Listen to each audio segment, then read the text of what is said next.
আমি আজি সঁচাকৈ শ্ৰী অনন্ত সত্ৰৰ ৩০০ বছৰীয়া পালনামত নিজকে সম্পৃক্ত কৰিবলৈ পাই অত্যন্ত গৌৰৱবোধ কৰিছোঁ, কৃতাৰ্থ মানিছোঁ। আমাৰ জীৱনৰ অবিচ্ছেদ্য সম্পদেই হৈছে নাম।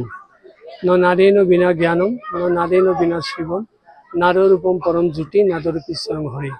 এই নাদ শব্দ ব্ৰহ্মৰ ব্যতিৰেকে মানুহৰ জ্ঞান উদয় হ'ব নোৱাৰে, জীৱন সম্পূৰ্ণ হ'ব নোৱাৰে। এই নামৰ অবিহনে মানুহৰ মংগল সূচিত হ'ব নোৱাৰে, যিহেতু শিৱ শব্দৰ অৰ্থ মংগল। আৰু এই নাদ কি? নাদৰূপম পৰম জ্যোতি। এই নাদ শব্দ ব্ৰহ্মই পৰম জ্যোতি, নাদৰূপী স্বয়ং হৰি।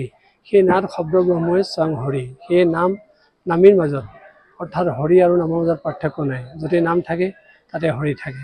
আমাৰ অসমৰ সমাজ জীৱনত যি নামৰ পৰম্পৰা আছে তাৰ ভিতৰত পালনাম অত্যন্ত সন্মোহনী নাম।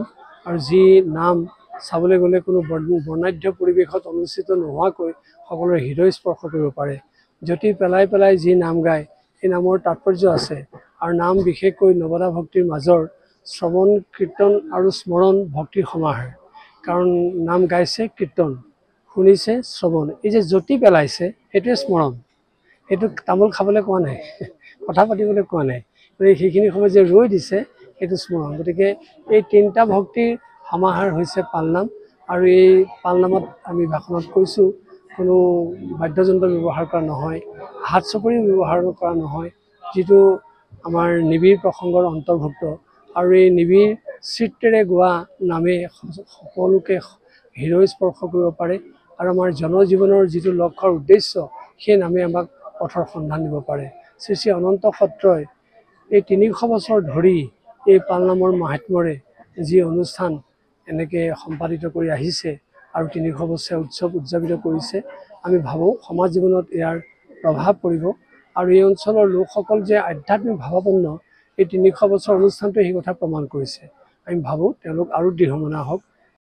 পালনাম মহোৎসৱৰ ৩০০ বছৰীয়া উদযাপন সমিতি আপোনালোকক এই অসমবাসী ৰাইজক স্বাগতম জনাইছোঁ। আপোনালোকে শুনি গম পাব, ভাল পাব যে আমাৰ আজিৰ অনুষ্ঠান আৰম্ভ হ'ল। অহা কাইলৈ পাতনি নাম, তাৰপিছতে শনিবাৰে হ'ব ভৰ পালনাম আৰু ৰবিবাৰে আমাৰ শেষ পালনাম। গতিকে এই ভৰ পালনাম আৰু শেষ পালনামক লগ লাগি আজিলৈ আমাৰ ইয়াত প্ৰায় ১৫-২০ হাজাৰ ভক্তপ্ৰাণ ৰাইজে ইয়াত অংশগ্ৰহণ কৰিব, সহযোগ কৰিব। এই অঞ্চলৰ সকলো মানুহ আহি ইয়াত উবুৰি খাই পৰিব। আৰু আপোনালোকে জানি ভাল পাব, ইতিমধ্যে আমাৰ এই অনুষ্ঠানলৈ অসমৰ সন্মানীয় মুখ্যমন্ত্ৰী ডক্টৰ হিমন্ত বিশ্ব শৰ্মাদেৱ আমাৰ মাজত উপস্থিত থাকিব বুলি আমাক কথা দিছে। দিগন্ত কলিতাদেৱ আমাৰ স্থানীয় বিধায়ক, তেখেতো আমাৰ মাজত উপস্থিত থাকিব। দিলীপ শইকীয়াদেৱৰ লগতো আমি যোগাযোগ কৰিছোঁ, তেখেতো আমাৰ মাজত থাকিব।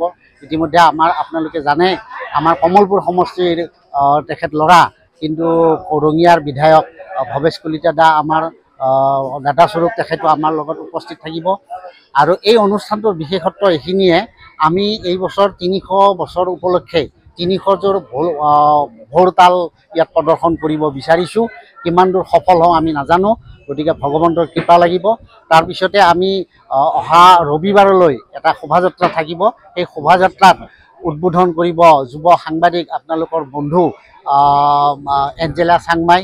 আৰু তাত উপস্থিত থাকিব কুলীয়া ভাওনা, ঢুলীয়া ভাওনা, থিয়ানাম, দিহানাম আদিকে বিভিন্ন ধৰণৰ অসমৰ কৃষ্টি সংস্কৃতি ইয়াত সংলগ্ন কৰিছোঁ। অহা কাইলৈ নাম উদ্বোধন কৰিব আমাৰ বিদ্যাসাগৰ, মানে জ্যোতি চিত্ৰাৱনৰ চেয়াৰমেন তেখেতে নাম উদ্বোধন কৰিব।